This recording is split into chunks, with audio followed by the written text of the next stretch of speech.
Assalamualaikum warahmatullahi wabarakatuh.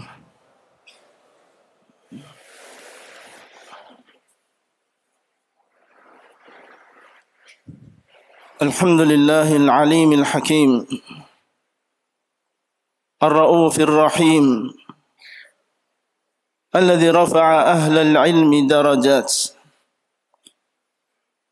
wa ja'alahum manaratin fi dhulumat. Wa asyhadu an la ilaha illallah wahdahu la syarika lah wa asyhadu anna Muhammadan abduhu wa rasuluh arsalahu bil huda wa dinil haqq liyudhhirahu 'ala ad-din kullih. Sallallahu alaihi wa ala alihi wa ashabihi wa man sara 'ala nahjihi واقتفى أثره إلى يوم الدين وسلم تسليما كثيرا. أما بعد فأوصيكم ونفسي بتقوى الله عز وجل فقد فاز المتقون. يا أيها الذين آمنوا اتقوا الله حق تقاته ولا تموتن إلا وأنتم مسلمون. Ma'asyiral muslimin, marilah senantiasa kita memperbaharui iman dan juga takwa kita, menjalankan perintah Allah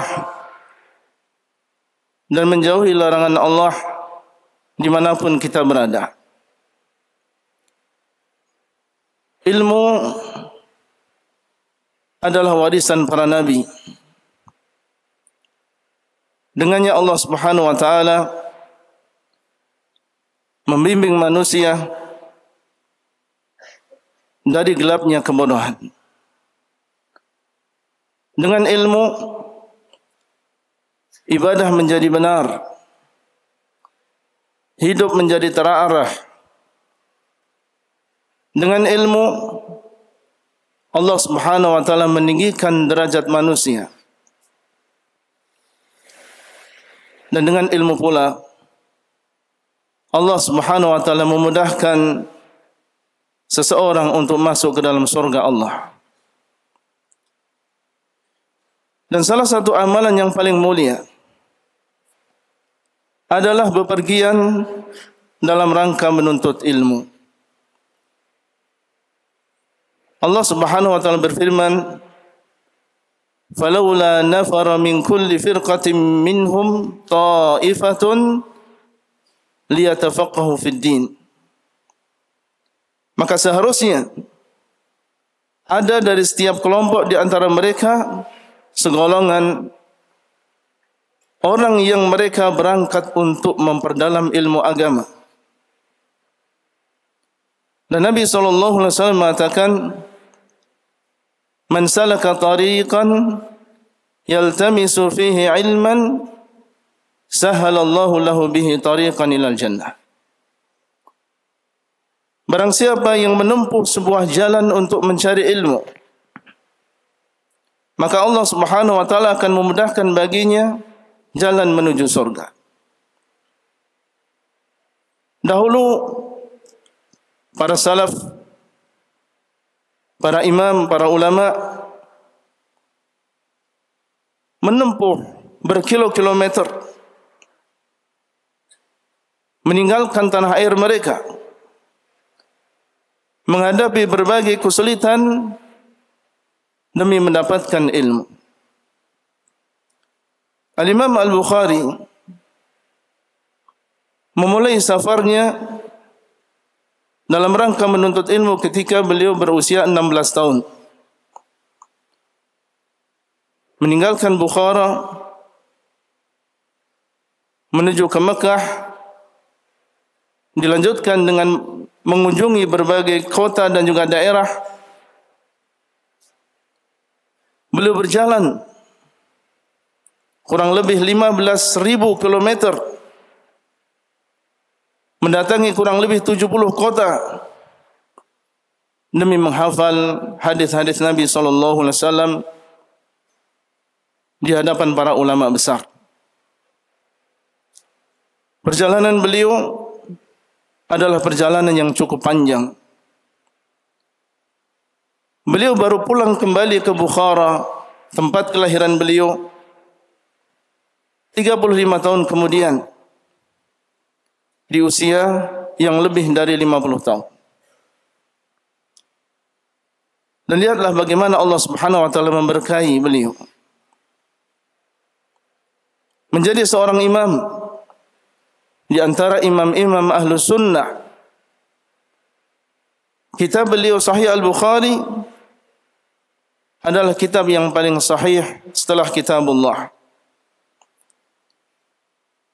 Di dalam sebuah syairnya, Al-Imam Syafi'i rahimahullah mengatakan, "Ma fil maqami lidhi aqlin wa dhi adabin min rahatin fada'il awtana waqtaribi." Kata beliau, tidak ada kenyamanan tinggal di kampung halaman bagi orang yang berakal dan beradab. Maka tinggalkanlah tanah airmu dan mengembaralah. Safir tajid iwadan amman tufariquh wansab fa inna ladhidhal aishi fin nasabi. Bepergianlah, safarlah, niscaya engkau akan menemukan ganti dari orang yang engkau tinggalkan. Dan berlelah-lelahlah, karena sesungguhnya kelezatan hidup, nikmatnya hidup adalah di dalam rasa lelah. Inni ra'aitu wuqufal ma'i yufsiduhu in sala taba wa illam yajri lam yatibi. Aku melihat air yang diam akan menjadi rusak. Jika ia mengalir, baiklah dia. Dan jika ia tidak mengalir, maka dia akan membusuk. Wal asadu laula firaqul ardi maftarasat wa sahmu laula firaqul qausi lam yusibi. Singa tidak akan bisa memangsa jika dia tidak keluar dari sarangnya. Dan anak panah tidak akan mengenai sasarannya jika dia tidak mau keluar dari busurnya. Wasyamsu law waqafat fil falaki daimatan lamallaha an-nasu min ajamin wa min arabi. Dan matahari, kata beliau, jika dia terus diam di orbitnya, niscaya manusia akan bosan, baik dari bangsa Arab maupun non-Arab. Kemudian beliau melanjutkan, "Wattibru katturbi mulqan fi amakinihi wal 'udu fi ardihi naw'un minal hatabi." Emas, jika dia tetap berada di dalam tanah, maka dia hanyalah debu. Gaharu pun jika dia tetap di tempatnya, hanya dianggap kayu biasa. Fa in tagharraba hadha azza matlabuhu wa in tagharraba dhaka azza kadzahabi. Apabila emas tersebut meninggalkan tanah, maka dia akan menjadi sesuatu yang banyak dicari.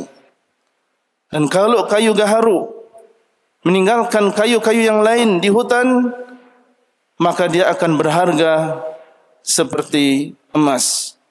Barakallahu li wa lakum fil Qur'anil azim wa nafa'ani wa iyyakum bima fihi minal ayati wa dzikril hakim. Wa astaghfirullah li wa lakum wa lisairil muslimin wastaghfiruhu innahu huwal ghafurur rahim.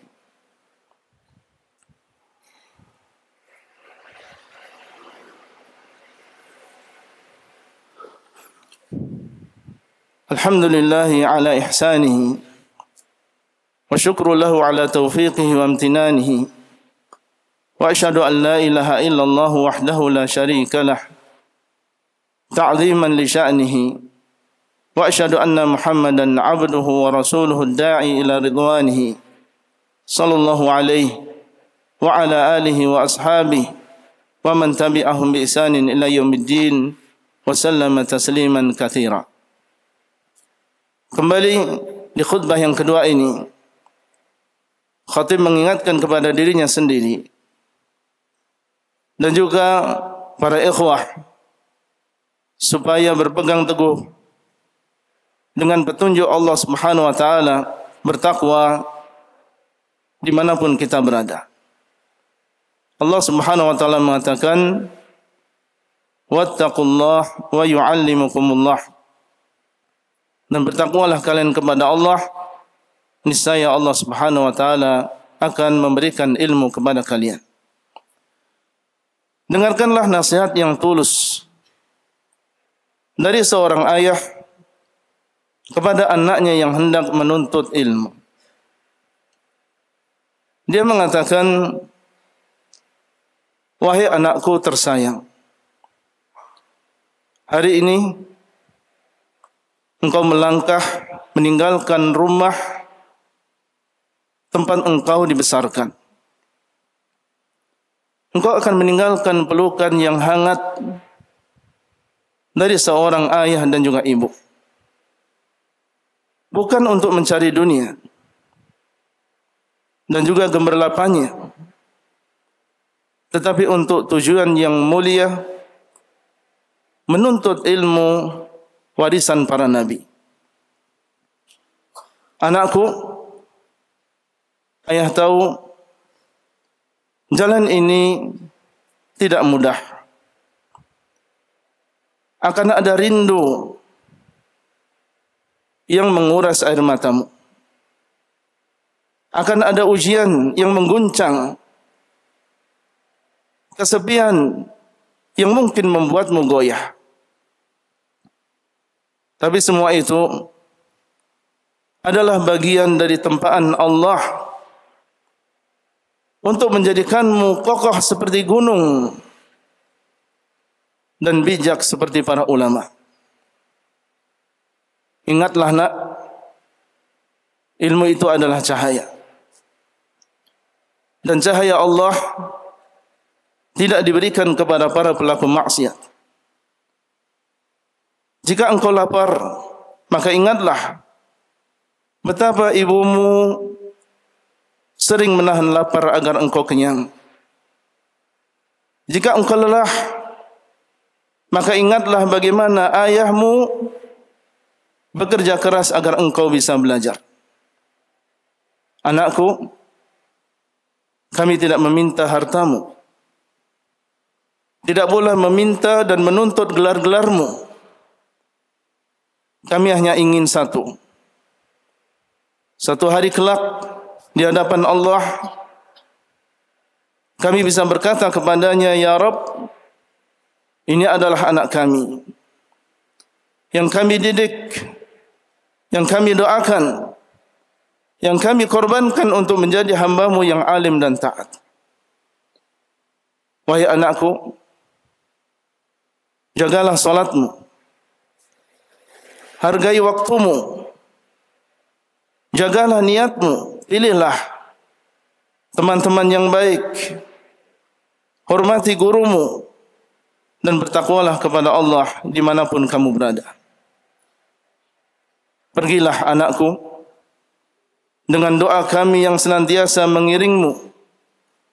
Semoga langkahmu diberkahi, ilmumu bermanfaat, dan kelak engkau menjadi cahaya bagi umat, serta menjadi penyejuk mata bagi kami di dunia dan akhirat. Di sini kami akan bersabar menunggumu.